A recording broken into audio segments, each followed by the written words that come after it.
Bismillahir Rahmanir Rahim. طيب. The next ḥikmah, the next aphorism.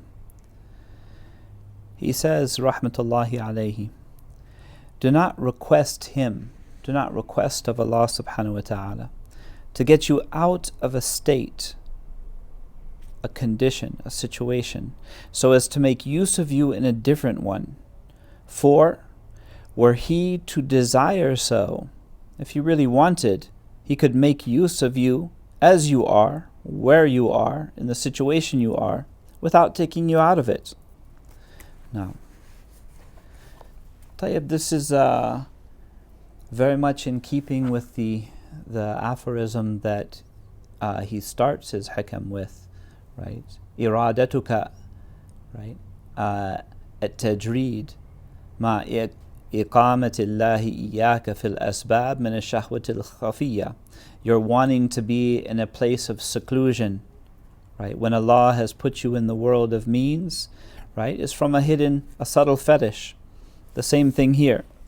And how often maybe someone is so consumed with the love of Allah subhanahu wa ta'ala that they want to be in that service, but they feel that that can only happen in an ideal situation. But here is where Allah subhanahu wa ta'ala has us for the moment. Right? It doesn't mean that we don't wish for something that reflects superior principles or ideals, right? Or that's more comfortable, right? Or easier. We ask Allah for that. But so long as He has us in this circumstance, right? لا تطلب منه ما يخرجك من حالة ليستعملك فيما سواه, right? Don't be saying, oh Allah, take me out of this situation and make use of me. I'll be an even better slave if you put me in this situation. That's how I would like to be serving you there. But remember, we're dealing with Allah's plan. We're dealing with Allah's design. So that's a beautiful aspiration. But Allah has you here right now, and that is because He wants you to focus on what is going on right now in the situation you're in. Because if He wanted to use you for something different, He could use you for something different in the same situation that you're in. He doesn't need you to switch. If you're asking of Him because you just need to get out of that situation, right, then go to Him and say that, right?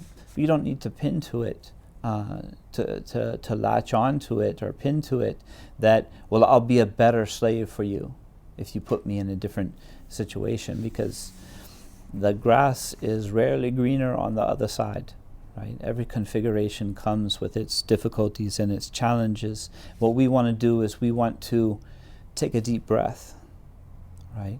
Realize that we're in the presence of Allah subhanahu wa ta'ala wherever we are, and go with that. Listen to the lessons that Allah subhanahu wa ta'ala is giving you, right? Don't close your ears, right? Don't feel that this is not the situation where I can stop and listen. You don't know what Allah is preparing you for or training you for, because one of the most ultimate levels of consciousness of Allah subhanahu wa ta'ala, presence, and even meditation and dhikr, is to be able to do that in the center of a crowd, in the center of the hustle and bustle, right? To be able to have quiet within your soul and be present with Allah subhanahu wa ta'ala, and then also be able to see the design as it plays out around you in the circumstances that Allah has chosen, not the ideal circumstances that we wish we had. You all have a good night. Be well. Assalamu alaikum wa rahmatullah.